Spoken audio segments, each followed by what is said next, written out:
The sound was small at first, barely more than a slap of paper against the glossy stage floor, but in a room filled with laughter, studio lights, and the familiar hum of a television production, it cut through the noise like a lightning bolt. Steve Harvey's cue cards slipped from his hand and scattered across the floor, and the entire Family Feud audience froze, as if someone had pressed a universal pause button. Even the lights felt like they flickered in confusion. 300 people held their breath, waiting for Steve to make a joke, fire off a quick reaction, do anything to snap the moment back into the rhythm they all knew. But Steve didn't smile. He didn't speak. He didn't even blink. For the first time in decades of television, he stepped away from his podium during an active round, not because someone said something outrageous or hilarious, but because a woman at the Johnson family podium whispered 4 trembling words that made a man across the stage go ghost white. Nobody knew yet that the simplest game show question would become the bridge between 2 lives torn apart. Nobody knew that 2 strangers would learn, in front of a live studio audience, that they had never been strangers at all. And if you're the kind of person who believes that life sometimes leaves clues in the most unexpected places, that impossible coincidences aren't accidents, then stay with me, because this story is going to hit you deep. It was an ordinary Tuesday, the kind of day no one expects anything life-changing to happen.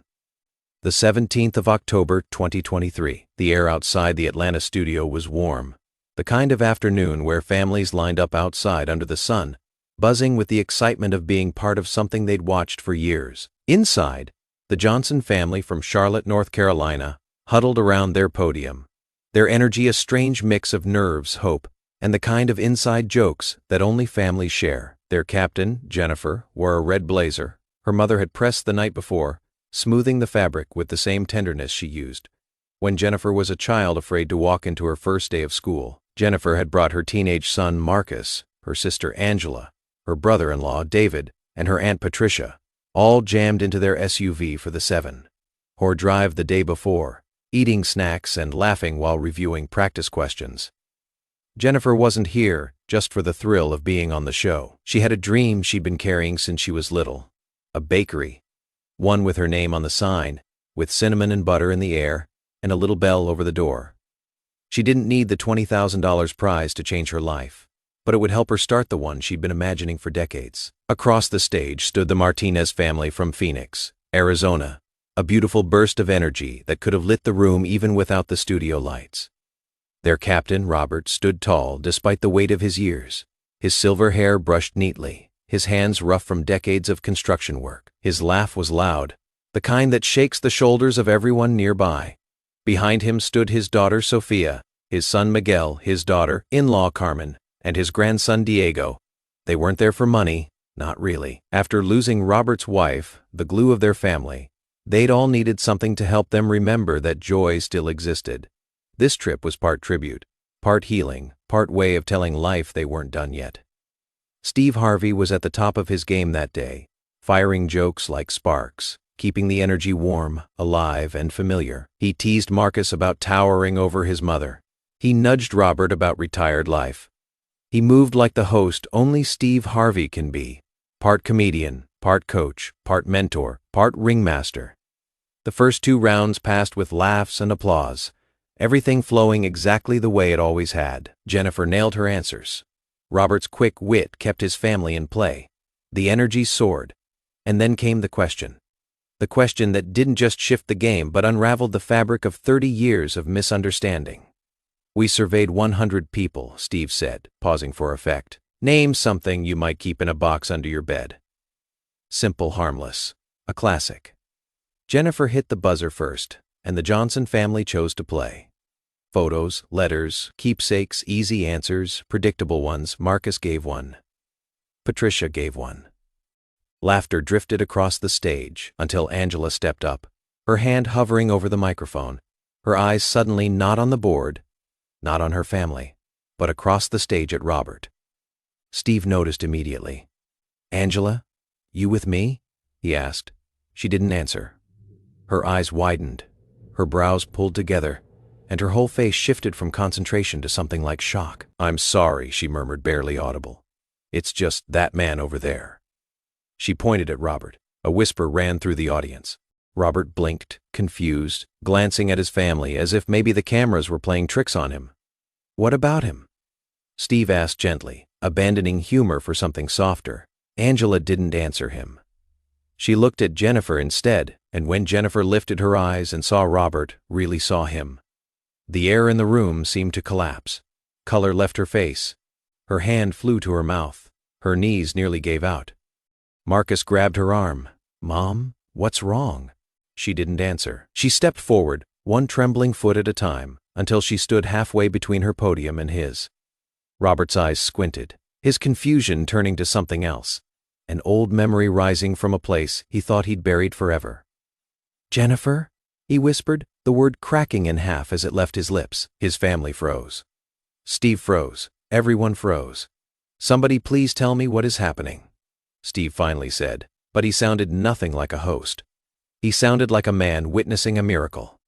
Jennifer swallowed hard, tears gathering so quickly, they spilled before she could blink them back. "That's my father," she choked out. 4 words, 4 detonations. The audience gasped as if one body sharing one breath. Sophia grabbed her father's arm. "Dad, what is she talking about? Your daughter died 30 years ago." But Robert shook his head, tears already falling. "No," he said breathless. "Number my Jenny, my Jenny." What happened next felt unreal. A story tangled in pain and lies spilled into the light. A grandmother who'd stolen Jennifer away, claiming Robert didn't want her. A system that misplaced a little girl. A man who'd been told his daughter never wanted contact again. A child who grew up believing her father had abandoned her. 2 families, both carrying grief, both believing the other had chosen to disappear. And suddenly, here they were, standing 20 feet apart under the blinding lights of a game show set. Seeing the truth for the first time, Steve made a choice no host had ever made before. He shut the entire production down. Chairs were brought out. Cameras kept rolling, but the game was gone. This had become something sacred.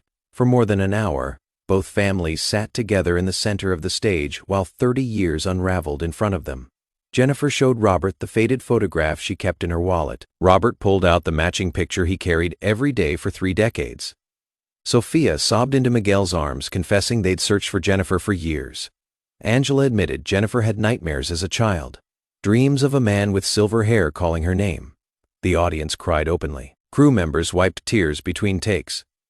Steve sat with them. No jokes, no card tricks, just quiet presence. When it was over, he stood and made an announcement. "Both families win. The money doesn't matter, the game doesn't matter. What matters is that a father found his daughter, and a daughter found the father she thought she'd lost forever." What followed was applause that didn't sound like a studio cheer. It sounded like gratitude, like awe, like being witness to something divine. 6 months later, their story had traveled around the world. 80 million people watched the episode. Jennifer opened her bakery, Jenny's Kitchen, with Robert by her side, hammer in one hand, icing spatula in the other. Sophia moved across the country to be closer to her reclaimed sister. Marcus gained a grandfather who showed up to every school event with proud tears in his eyes. 2 families merged into one. And on the 1-year anniversary of the day destiny intervened, they returned to the Family Feud stage wearing matching shirts that read, "Family Feud brought us home." Steve hugged them smiling through tears and said, "A year ago you were strangers, today you're proof that love remembers, even when the world forgets." The boxes they once kept under their beds, his with baby photos, hers with fading memories, now sit side by side in Jennifer's home. And sometimes, late at night, she holds her father's hand over a cup of tea, and he tells her all the stories he'd saved for the daughter he never stopped loving. Some coincidences are too perfect to be random. Some bonds are too strong to break. And sometimes the universe bends every possible path to bring 2 people back to each other. If this story reached you, if it stirred something inside you, if it reminded you that lost connections can still find their way home, then don't let it end here. Hit that like button, subscribe, and share this with someone who needs a reminder that hope is never wasted. And tell me in the comments, has life ever handed you a coincidence that felt like destiny?